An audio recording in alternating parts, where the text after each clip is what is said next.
அட ஏன் இந்த கேஷ்யூ ப்ரைஸ் இவ்வளோ அதிகமாக இருக்குது அப்படின்னு என்னைக்காவது யோசிச்சிருக்கீங்களா? வணக்கம் மக்களே, இது உங்கள் லக்ஸ் கேஷ்யூஸ். இந்த வீடியோவில் அதுக்கான பதிலை பார்க்கலாம். கேஷ்யூ நட் சிம்பிளாக ட்ரீல இருந்து டைரெக்டாலாம் சாப்பிட முடியாது. ஃபஸ்ட்டு ஹார்வெஸ்டிங் மேனுவலாக பண்ணுவாங்க. அப்புறம் ரா கேஷ்யூ செல்ல இருந்து அந்த கர்னலை எடுக்கிறதுன்றது ரொம்ப கஷ்டமான ப்ராசஸ். ஈச் கேஷ்யூ நட்டும் மல்டிபிள் ப்ராசஸிங் ஸ்டேஜஸ் போகும். Drying, shelling, roasting, peeling, grading, இது மாதிரியெல்லாம். இதெல்லாம் மேனுவல் ஒர்க் ப்ளஸ் டைம் கன்சியூமிங்காக இருக்குது. அதனால தான் கேஷ்யூஸோட ப்ரைஸ் கொஞ்சம் அதிகமாக இருக்குது.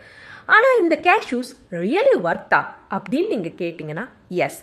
ஏன்னா cashews rich in good fat. Heart ஹெல்த்தை இது இம்ப்ரூவ் ஆக்கும். ப்ரோட்டீன் ப்ளஸ் மெக்னீஷியம் இருக்கிறதுனால போன்ஸ் ஸ்ட்ராங் ஆகும், மசில் ஸ்ட்ரென்த் இம்ப்ரூவ் ஆகும்.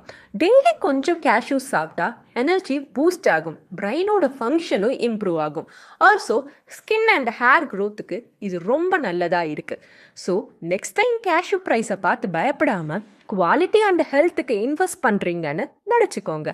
ஸோ நெக்ஸ்ட் டைம் கேஷ்யூஸ் வாங்குறப்ப ஹாப்பியாக வாங்குங்க. Follow Lux cashews.